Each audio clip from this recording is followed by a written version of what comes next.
సత్యమే అమ్మా. ఇక్కడ ఉన్నన్ని మస్జీదులు ఇంకెక్కడా లేవు. ఇది రత్నగర్భ. ఇక్కడికి రాగానే ఇక్కడ కల్చర్ని కూలగొట్టడం కోసం ఇక్కడ గుడి కూలగొట్టడం, దాని మీద మసీదు కట్టడం, ఇలా ఒక రిలీజియన్ అనేది ఇంత వ్యాప్తి చెంది ఉంటుంది అనే విషయము ప్రపంచంలో ఎక్కడ ఎవరికి తెలియనప్పటికే అన్ని క్షేత్రాలు కట్టేశారు మన వాళ్ళు. ఇది బైబులు ఖురాను ప్రకారము సృష్టి జరగక ముందే 6000 సంవత్సరాల సృష్టికి చెప్తారు.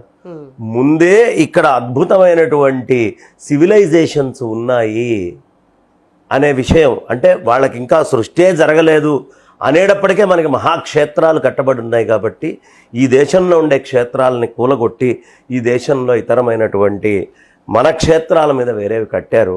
కాబట్టి ఆ కట్టినటువంటివన్నీ కూడా ధర్మం ప్రకారం ఎవరికి చెందాలో వాళ్ళకి చెందాలి. ఏది న్యాయమో ఏది ధర్మమో అది ఎప్పుడూ న్యాయము ధర్మమే అయి ఉంటుంది.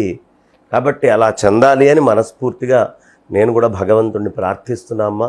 అతి వేగంగా కోర్టు నుంచి జడ్జిమెంట్లు వచ్చి ఏదైతే హిందువులకి ఇన్ని శతాబ్దాలుగా జరుగుతున్నటువంటి అన్యాయం ఉందో ఆ అన్యాయం నుంచి కించిత్తైనా న్యాయం జరగాలి అని ఆ పరమేశ్వరుణ్ణి, ఇవాళ ఉండేటువంటి చట్టాలని అన్నింటినీ కూడా మనసా నేను ప్రార్థిస్తూ ఉన్నా.